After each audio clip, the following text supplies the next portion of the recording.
me right now. Come and look at me right now. Yeah, I've had my ups and downs, but I've never hit the ground. Welcome everyone to the TruExact Show. I'm your host here with Brian, Eric, my brother Ray, who's a big fan of our next guest, as we all are. We got Jesse Margera here, the drummer for CKY from Westchester, Pennsylvania. You've probably seen him, early 2000s rocking these hoodies. I know I saw the hoodies in high school and everything. So it was an honor for him to come on and talk about his path in music. So, let's just get into it, man. Talk about your upbringing, how you got into music, and how the band started and everything. And we'll go from there.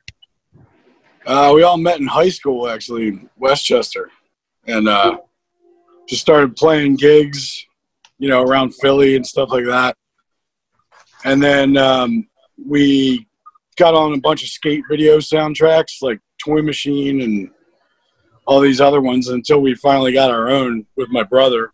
And then that led to, all the Jackass stuff and all that. And yeah, it's crazy how fast it happened. I was a high school kid, and then all of a sudden I'm on tour in a band.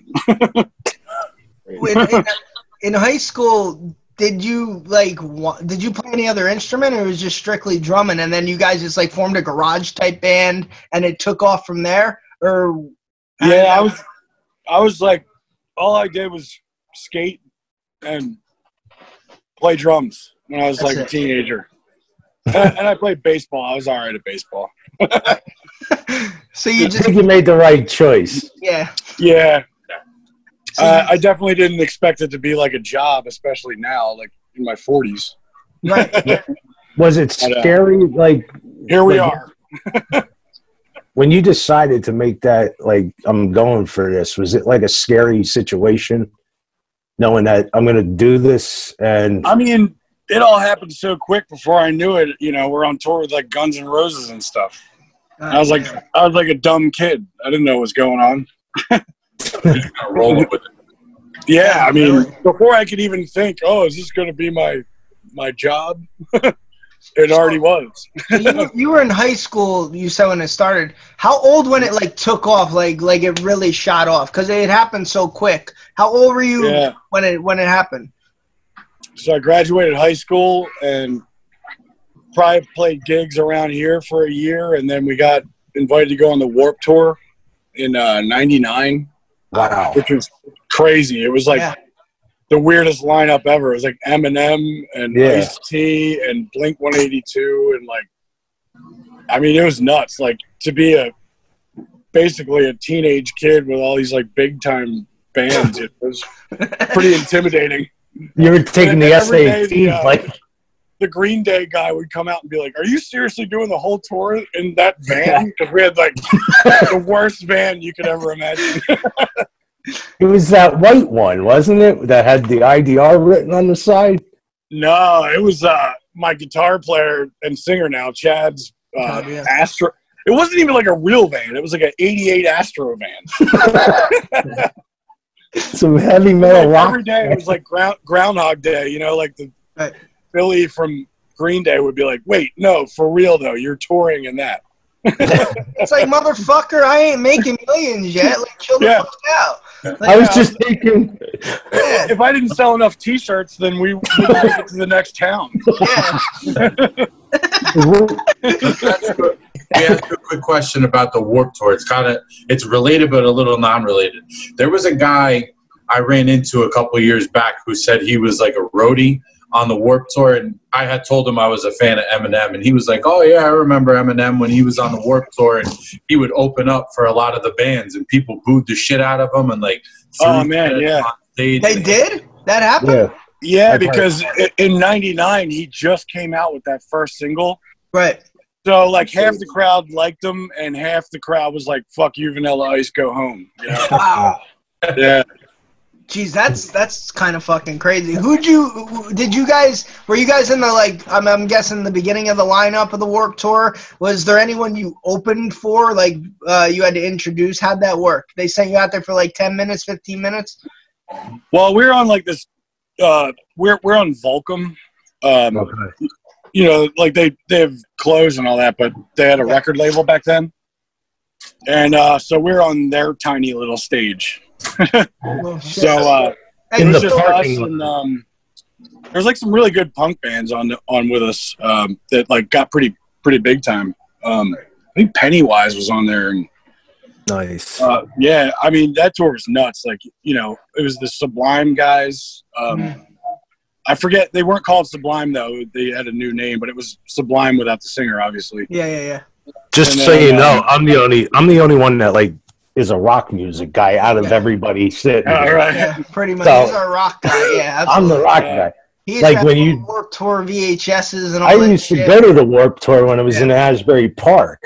Where it Yeah, was just in the parking lot of the whole like town, and then yeah. they We moved just it. It did got too crazy. 2017 Warped. That was a good one. Guar was on it, and it's a really good band called Beartooth.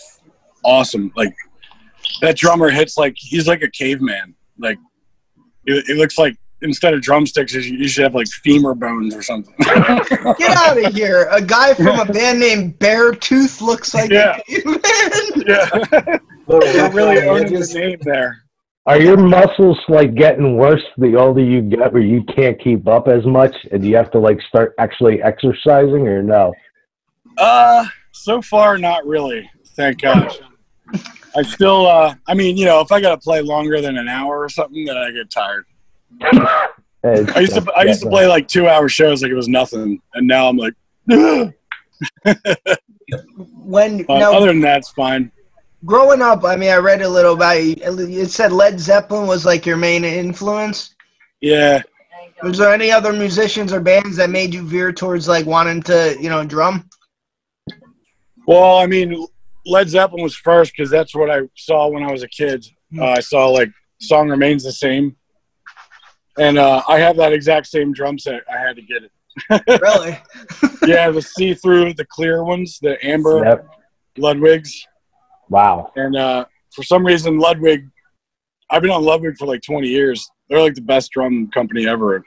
I don't know why they picked me, but. Hey, don't sell yourself short, man. Never do that. Well, it's like, you know, Ringo Starr, Alex Van Halen, John Bonham, and me. Come on. That's good. Ringo Starr right there. You're in good company. So Yeah, really. Yeah, man. Now, For sure.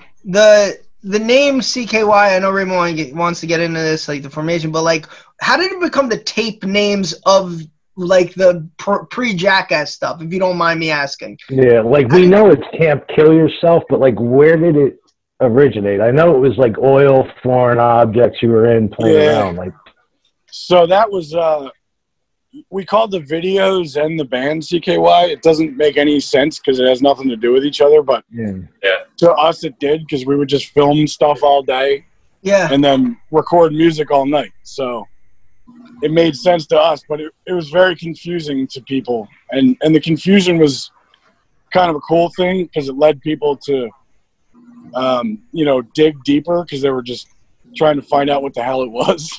Yeah. And then the name Can't Kill Yourself was like this horror movie that we wanted to film, like a really on purpose, low budget, cheesy horror film. Right. But like back then you couldn't, like, just to get film alone was like $200,000 or something. Wow. And, you know, that's not including any movie props or anything. It's just for the film. and So like how many minutes? Us being like dumb teenagers, we couldn't come up with that kind of money. So the movie never happened. So we just ended up calling the band that. It works out. Yeah. Fuck it, we're never gonna make that money, so might as well just call the tape that. That's great, man. It kills me to think about, because when we did get some money, then we would buy tons of film and we record concerts and stuff. And I don't even want to know what we spent, but I don't even think we used any of the footage. Jesus Christ. And like think about it now, you have like unlimited film. Yeah. Like it's just I know, so much it's crazy. Like recording and filming now is so much cheaper. It's crazy. Brad, did you have a question? Sorry. No. Go Oh, ahead. sorry. I thought you were talking. When you were obviously coming up with the CKY tapes and stuff, like one of obviously the two big songs in my viewpoint was Flesh in a Gear, 96 Clip It Rings. So like that one is amazing. 96 Clip It Rings. Always love that one. Love the video. Is that the one song that came out you realized like you were ascending? Like, all right, this is happening. Like, we got something here. Oddly enough, when the album came out, that wasn't the single, and It doesn't have a about chorus. a year. Yeah. Because we got on that Tony Hawk video game, and then they used it for the shopping cart stuff. Yes. And then that's when it like really picked up. But for the first year, that wasn't the single at all. Actually, the guy at Island Def Jam told me that, because I said that should be the single, and he said it would be career suicide. Wow. Because there's no chorus. It's just a guitar riff. Yeah. He's like, you can't use a guitar riff as a chorus. But anytime a music industry person says it's career suicide, go for it. You're either struck gold or they're right, and it's going to be. Yeah, it's like in between. You're on like the brink of greatness, or you're about to kill the entire thing. Yeah, I'm crazy sure about that. I'm sure the Beatles or something heard like, you can't love me, dude. That's career suicide. They were passed up on by like 2 people. Like, think about that. Think about the asshole who passed up on the Beatles. Like, you guys will never make it. All right, like, go fuck yourself. Think about the guy that quit the band before they got married. Yeah. Good old Pete Best. Love that guy. Love to get him on. My dad always said Pete Best is definitely an alcoholic. Yeah, that poor way around it. I hope they bought him like a car or something. They might act like they don't know him. Hey, here's that guy again. Because he probably tells that story drunk at a bar. I was a Beatle. Yeah, sure you were, Pete. Everyone at the bar is like, whatever, man. Loser. I think he's the drummer of the Beatles is over there. Yeah. You know what's crazy? You said they said it was career suicide, yet 20 years later, it's one of the most iconic guitar riffs, and it's a meme now.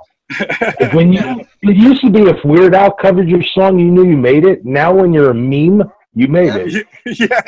Like it's such a different time now.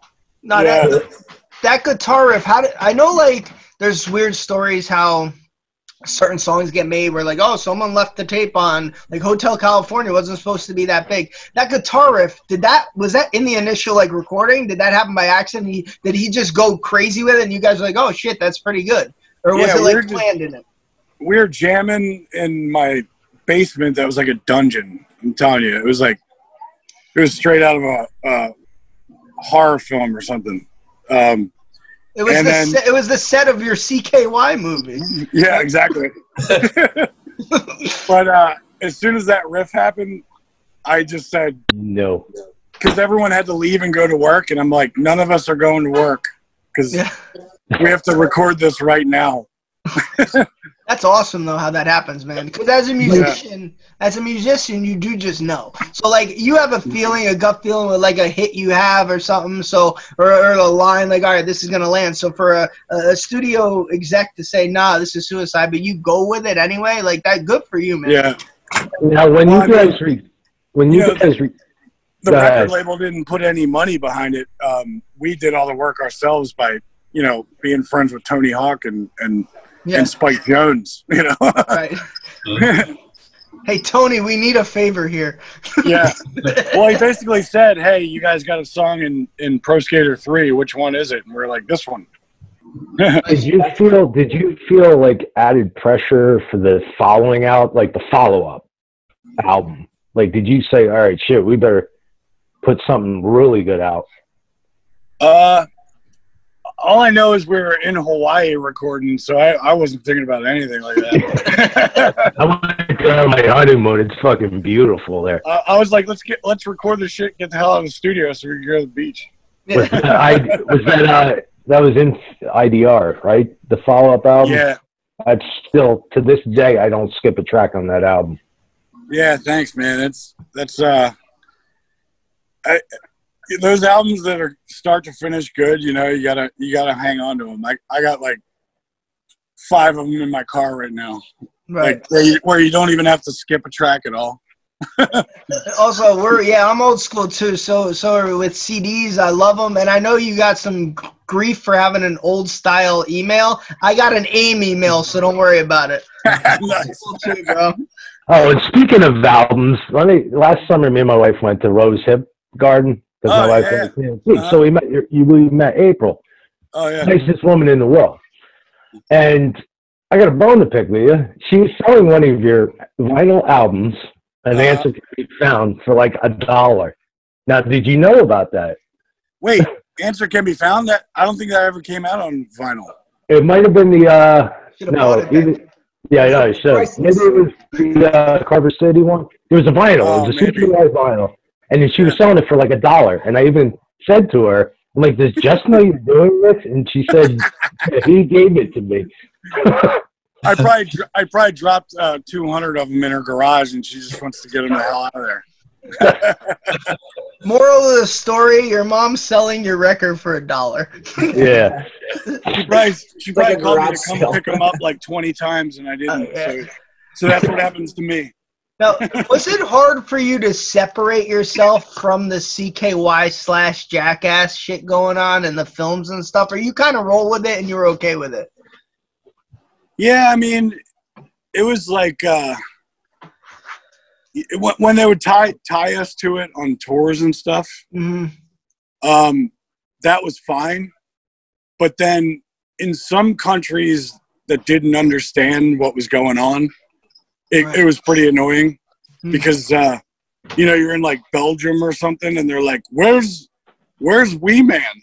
You know, and it's like, what are you talking about, man? This is a band. He's not in the band. So they thought Jackass was a band. Yeah, I mean, like I said, the confusion early on was something.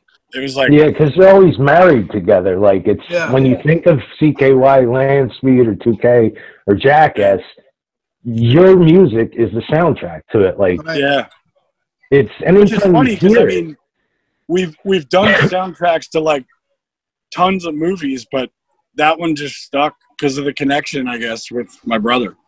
But it brings people back to a good time in their lives. Like that's why I still always look back at that time. It was it was a simpler time, and it was just the memories. Like how many nights did me, you, Brian, we sit and watch those videos and just laugh our ass off listening? 34. Yeah, like it was like we can recite everything. Yeah. Front to back, like, and we still do it. Like you have left like an image in us for the rest of our lives. It's crazy how that works, man. There's certain albums if you put them on, it's like I'm 18 right back. You know? Yeah. Like every time I pick up a baseball, I always say I'm gonna peg Raymond in the back like you got pegged in that one. Did that hurt, by the way? Oh, it all hurt, man. I'm pegged right now. Yeah, but when you took that shopping cart and you slammed on the back, that's still one of the funniest scenes. Dude, that still hurts on rainy days, especially. It hurts like hell. I don't know what rain has to do with it, but what was the worst injury you ever suffered? Man, I broke my wrist in half one time. I Drumming can't remember if we were filming or if it was just me being an idiot. But it's crazy to see your wrist like hanging on by just skin. That's some crazy shit. Especially as a drummer, that's like your livelihood, man. That's like, dude, I seriously thought I was gonna be like the Def Leppard guy after that. Like, it was crazy. Back to the bands really quick. The formation of the other bands, which I know Raymond knows more about, he can delve into it a bit. Was that like I want to compare it to, was that kind of a Corey Taylor with a Stone Sour type thing? Like you wanted to go a different route, make a different name for yourself, and go a little softer or like a different style? Or was it just for fun? Which band are you talking about?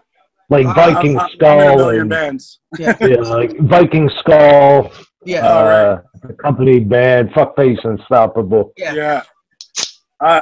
Well, Bam's band was just a reason to go get hammered and get paid for it. Fair enough. And those gigs were so much fun. Like I can imagine. it was a party every night, man. And then the company band was just me sitting on my porch, like kind of like right now, with some beer courage. And it was when CKY broke up the first time in 2007 or whatever. And I was like, all right, now what the hell am I going to do? So I just went through my phone and like called all my heroes and just said, hey, do you want to jam? And then they all said, yeah, when? Awesome. So I got like my favorite singer pretty much of all time. Neil Fallon. Yeah. Clutch. I got a Clutch tape when I was in like 9th grade or something, and I've been obsessed with that band ever since. Nice. And then I got the bass player from Fu Manchu, another amazing band, and this guy Fireball Jim from a band called Fireball Ministry. I was a huge fan of as well.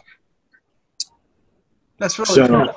Now, what's like when you go to record an album or a song? Like, do you start your drums first, or do you wait for like the guitar riff, the vocals? Like, how does it all come together like that? It's different every time. Some songs, I just cut the drums without anything. You know, the company band, for instance, like that band's all about feel. So most of it was cut live. Like those guys were right there with me tracking it. And, I think the only thing that wasn't live was like vocals and guitar solos. Nice. Yeah. Wow. Yeah. And I prefer to do it that way, honestly, because that's when you get the feel, you know, like a lot of criticism I have with like newer albums is like they're too perfect, you know? Yeah. Because like you could just go in the computer and fix every little mistake and everything like that. And sometimes people forget that it's supposed to sound like 4 dudes in a room playing music. So that's good. I never thought of that. And there's going to be mistakes. Oh, that makes sense. It takes away like the genuine feel of it. Like it's yeah. As long as it's not some catastrophic mistake, you know, if it's just a little flub or something, that kind of adds humanity to it. Like usually stuff like that, and me and Brian have talked, we used to rap, and stuff like that, you are the only one who notices. You know what I mean? The person who wrote it, the person who recorded it, you'll notice if you slip a word up, but the fans don't. They have no clue. But every time you hear that part in a song, you're like, God damn it, I hate that part where I did that. So you're the only one who fucking notices, honestly. Especially shows, you know, if I have a bad night, like if I mess up some stuff and, you know, you go hang out afterwards and nobody noticed anything. Yeah. I was going to say even like drummers that should know that I've screwed up, they didn't know. Performing live and everything now with the camera and everybody's cell phones all the time, it's got to be a little bit more nerve-wracking compared to 20, 30 years ago. If you fuck up everything in a song or like you forget the lyrics or something, now it's like you see who's a Post Malone. He was just like high on something and he's falling all over and everyone's like, pray for Posty. I'm like, like it's. I just actually saw that show. I took my daughter to it. Oh, really? Yeah. I never. It would have been great if Jesse was the one who posted "Pray for Posty." I never. Then he wanted to hang out afterwards, and I was like, I'm not taking my 13-year-old to a Post Malone after party. Nothing. You should have. Obviously. Yeah. I never understood him. Never understood him. I never understood Post Malone or liked him until he did that Nirvana special. He did that. He nailed that. It all. I like all of them. Yeah, you know what? Like you could tell he was like a rock guy first. And he has a good rock voice. Yeah, he does, and he can play guitar. You know, that's something. He wasn't trying to do hip hop right out of the gate. He kind of just fell into it. Like, you know, he made that song, White Iverson, and it was playing in the background of his friend's like Twitch stream. Right. And that's pretty much how he came about. But he was always like a rock person.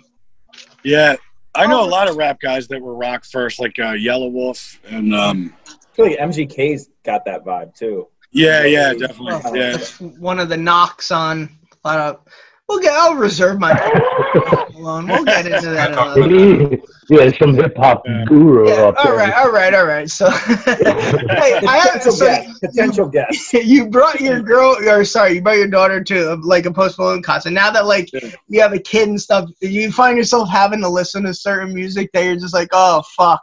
Like, is there any song or any concert you had to go to? Not that you're not a fan of the artist, it's just not your style, and you're just like, oh fuck. You know what? Like, I appreciate anybody still doing it because music is as hard as it could ever be right now. Yeah, no, you're right.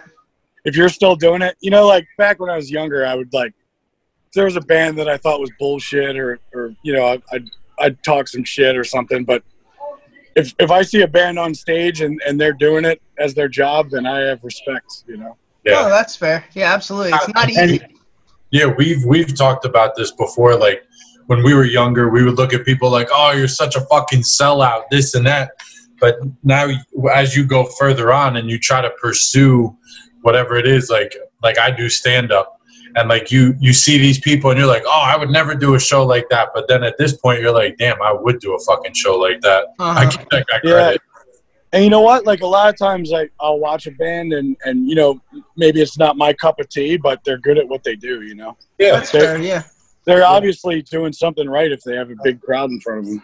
So Now, I do find it harder now. Like you said, music's hard now to make it, and it's true because like when you guys started out, it was CD sales and torrent, and now like you put music out, hey, people are gonna steal it. You know that. Yeah. So like really, all your money's going. You got to tour nonstop, and with this whole COVID thing, when we first started doing this, it's like, you make an album and then you go on tour to sell more albums. You know, Right. that's where the money was. Yeah. And now you have to make an album to go on tour. Yeah, pretty much. reverse role. And like with this COVID, like you guys, you're not touring right now. Like, did that screw up like the whole year? And like, what's that like?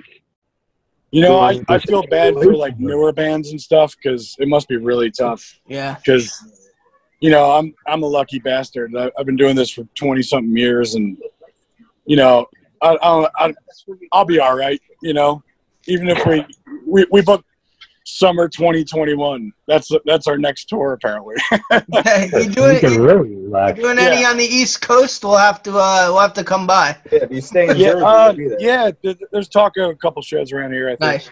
I want to introduce you guys. Yeah, right on. Ask me on TruExact Radio. It's definitely more Europe because I guess we do better there for some reason. Well, they think you're Jackass. So. Yeah. Got to bring room in. Rock is just like bigger there, you know. Right. That's what I want to like, get into. The state of rock right now. How do you feel about it? I mean, it's like kind of, they say it's dying and whatnot. Like how Lorde is kind of, not to knock her, she like gets nominated for rock awards. Like what the fuck happened? Cool. You know? Rock is definitely not anything like it was even 10 years ago here. Yeah. But yeah, in Europe, rock is still huge, and just there's like the culture of going to shows there, you know. You know, like going to see live music in Europe is like as popular as sports is here, you know. So that's kind of cool. Yeah, you notice that too when like people who don't even speak the same language go over there and they sell out tours. And it's like, I guess it's just the show aspect, kind of like tailgating to a soccer, or going to a soccer game instead of actually enjoying the soccer game, you know? Right. Kind of the culture and the ambiance. And there's definitely a double-edged sword to the internet, like obviously the reasons we mentioned, but you know, we could tour Budapest and Croatia and like South Africa and stuff, and people know who we are. Yeah, that's I don't wild. think that would have happened without the internet. You know? No, you're right. Have you ever been in a country where you're like, this is, I probably shouldn't be here, like performing, and it's kind of super dangerous? Russia. Yeah. I was actually going to bring that up, like to piggyback what you said earlier. There's a documentary on Billy Joel in the 80s. He went to Russia, and he was like, all right, I got to do this show. And he said, it's just crazy because in the 80s, all the propaganda from both sides it's like, oh, they're evil. And then they think that we're, you know, capitalist pigs. And he goes, they're singing, they don't know English, but they're singing the words to my song. This, yeah. And he's like, we were just like, we have this bond at every show. And it's just kind of incredible that music brings people together. Like I saw that Billy Joel thing, and man, I can't imagine what it was like in the 80s. Because when I went, you know, not that long ago, it was crazy. It was like, you know what, I shouldn't say that. Like St. Petersburg, Russia is pretty chill. Like it's more like a Scandinavian country. It feels like you're in like Helsinki or Stockholm or something. But when we got to Moscow, shit got real crazy. Like the club we played was owned by the mafia. Like it was like a mafia. Yeah. Like they go, here's the dressing room, and then there's 6 other rooms with dudes with like Ferragamo suits and stuff, you know, having a meeting, and you're like, that's not security. Right, you know? Then you start putting 2 and 2 together, and you're like, holy shit. But it's pretty smart, you know. You throw a few grand at some American band. They don't speak the language. They're not going to ask questions. You know, makes sense. Yeah, no, that's going. What's the wildest country you've toured? Like, just where you're like, what the hell is going on here? I don't belong. I think Scotland. The first time I ever went there, like, you know, I can't see much from where I'm at. Like, I could see the front part of the crowd, like maybe the first couple rows. But every time the house lights came on, you would just see like bodies in the air and like feet. And I mean, it was insanity. And then when we got done playing, I went outside for a smoke, and then there was like 100 people all lined up on the curb, all bleeding. Like, This wasn't because of us, was it? There's one story I remember you telling. I forgot what I heard it on, but you got to tell these other guys. Wasn't there a dead bum outside one of your shows when you went? Oh yeah, man, that was on tour with Guar. And they ignored them. Yeah, it was San Francisco at the Warfield Theater, and it's like probably the worst neighborhood I've ever seen. Like, it was just complete chaos. And I walk outside the bus, and then these 2 homeless guys started fighting, and then the one got stabbed and then just died. And there was cops right there watching with me. And I just said to the cops, I was like, is this guy dead? And they're like, yeah, probably. Like it was like I asked directions or something, you know? Like, and then people were just stepping over them to walk into your show. Yeah, people were just stepping over them like no big deal at all. And they said, you're like, wait a minute, there's a dead guy. Like it's nothing. You're kind of like, what the fuck? I've never seen his body. Is he dead? Yeah, he was just laying there, and people were going around him in the line. Not even paying any sense. Yeah. Well, the cops were saying, the cops were chanting CKY as a guy was dying next to him. That's when you know you made it. Yeah. I was like, yeah, I appreciate it, guys, but what the hell? It's either save his life. This is a thing that you might want to take care of. I paid $100 for these tickets. He can win. Yeah. Oh, that's pretty. It sucks that I laugh at things like that. No, it does. I don't wish death on him, but just the concept of the story is pretty fucking surreal. It was horrifying when it was happening, but telling the story, 10 years later, it's kind of funny in a fucked up way. Did the guy who stabbed him just run after he stabbed him? I think he just casually walked away. He just knows in that neighborhood nothing's gonna happen. That is fucking hilarious, but it's not. Pretty horrible, man. Absolutely horrible. Oh man, I've Harpo's in Detroit, same shit, man. It's Detroit's rough. Oh yeah, especially there. I remember some real estate guy came up to me after sound check and was selling the whole block It was probably about 20 houses, like 20 row houses. And he said there were $1 each. Wow. It's like Monopoly. I said that. Yeah. I said that years ago. You could buy a house in Detroit for $1,000. I was waiting for it to explode, and it'll be worth $100,000. I could have bought an entire block of Detroit for $20. You could have owned the city. I said, like, is this a joke? And he was like, no, like, I'm from the bank, and we don't want to hold all these freaking mortgages, so we're just giving them away for $1. Yeah, and if you would have bought it, it's probably worth $10 today. Yeah. You could have bought those houses. You could have bought those houses and let that homeless guy who got stabbed live in it, Jess. You could have saved his life. Saved a life. Yeah. I turned my $20 into $38. Yeah, it only great took investment. Years. It's amazing.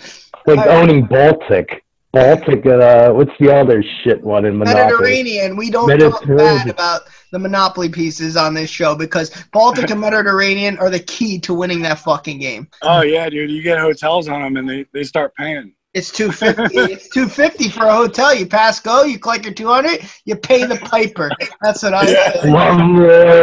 Slumlord. Scotty Piper. I've been playing a lot of Monopoly lately during the lockdown or whatever. It's a great game.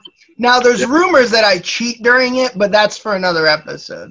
Well, they make a new Monopoly where you're supposed to cheat, apparently. Yep. I played that. I've never heard of this. Yeah. I don't know anything about it. Cheating is encouraged. You're supposed to cheat, but if you get caught, you get penalized. So it's a whole thing.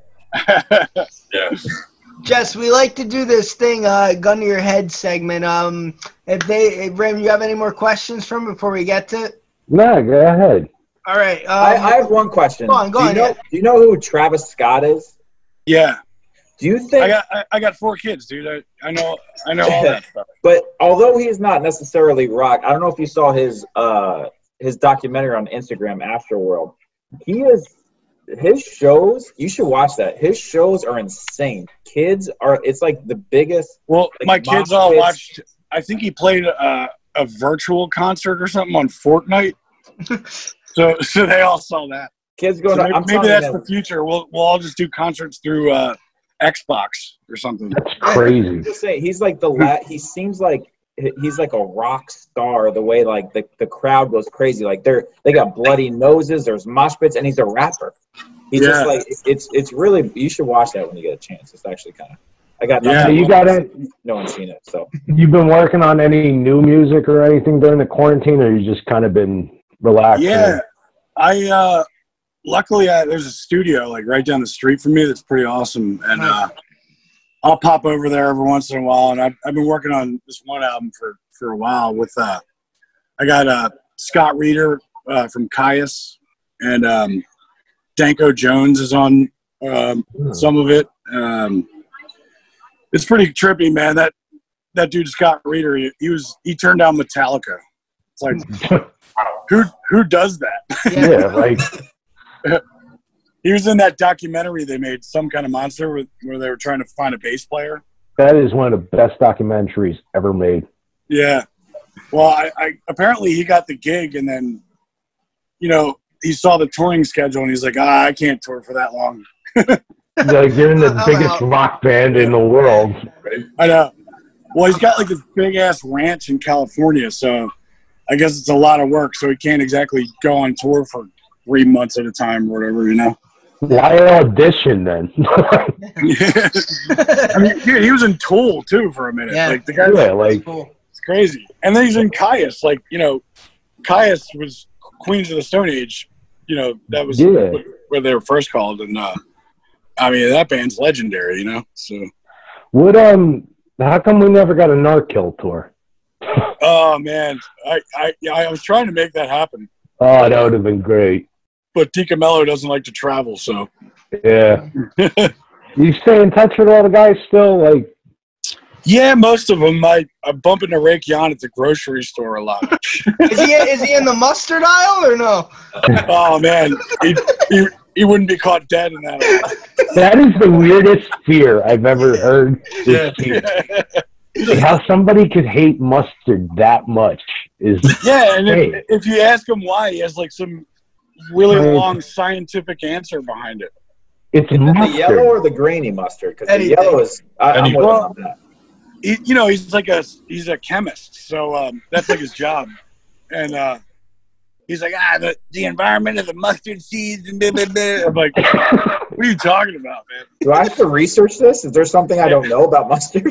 I don't know what his deal is with it, but apparently, like, if you're a chemist, it's gross. Fucking weird. That's so fucking weird. All right, it's a bunch of chemicals that don't go together, I guess, in Raytheon land. Yes, they let every person in the world eat it, so it can't be that bad. Oh, I've been eating it all my life, and I'm all right. Well, that's debatable. Hey, Jess, man, thanks for coming on. We want to get to the gun to your head segment. Now, what we do is we have 5 questions each, and we take this really serious. We do a little wordplay. It's not necessarily your, like, Fritos or Doritos thing. It's a little wordplay involved since, you know, we like to mix it up a bit. You get to pick the winner at the end, and we have an ongoing tally, so there's a lot of pressure on you, all right? Okay. Okay, so I won last time. I'll repeat that. I won last time on a controversial coin. Very controversial. So I will go last. We'll start with Brian here. You go first, Brian. All right. So first one I got.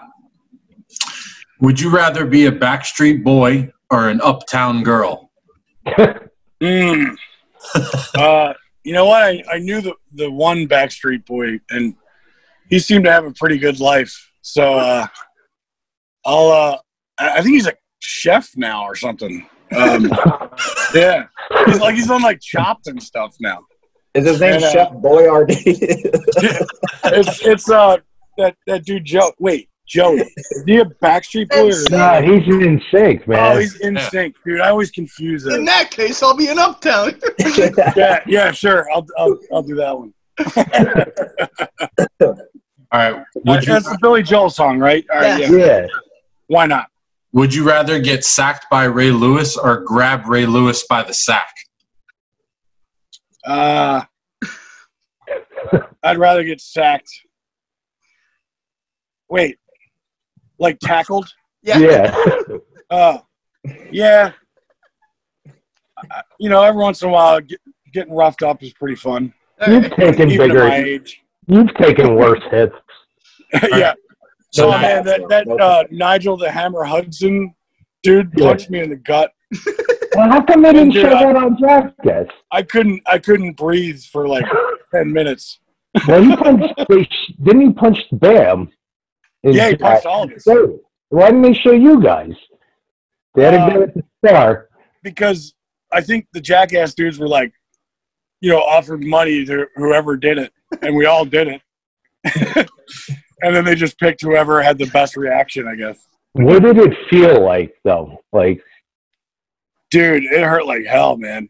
That guy's like, you know, it's funny because he's not a big dude, so I thought, you know, it wouldn't be too bad. But, man, I don't know how he didn't break my ribs and stuff. crazy. Brian, number 3. Okay. Number 3. Now you got to listen to the words on this one. Would you rather skateboard or play Excite Bike?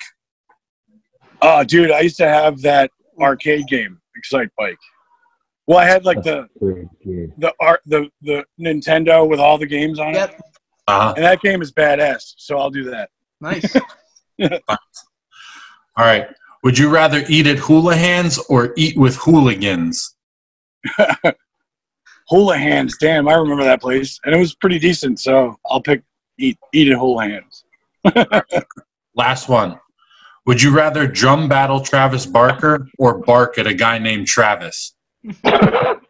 Well, my tour manager was named Travis, so I barked at him every fucking day. So I'll go with that one. All right, that's your 5. Eric, you're up, buddy. Eric, you got some making up to do. You've been slacking the past 3 weeks. I got a lot going on in my life.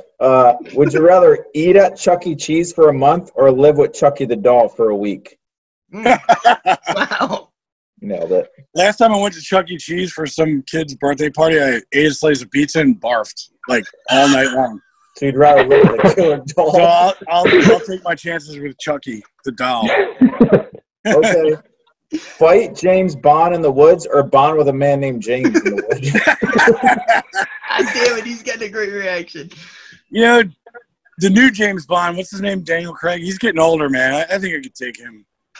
All right. I started off hot. I should have reversed these. If you have to take a shot of something, would it be hot sauce or soy sauce? Hot sauce every time. Yeah. I literally thought of that 5 seconds ago. Would you only use chopsticks when eating for the rest of your life or get hit by sticks for a half hour every week? I get hit by sticks. It's happened a lot when I'm drumming, so I'm used to it. Would you rather have 20/20 vision forever or completely skip the year 2020? Well, that's yeah, I want to fast forward through this year. Yeah, that's a no-brainer. Yeah. Remember your boy.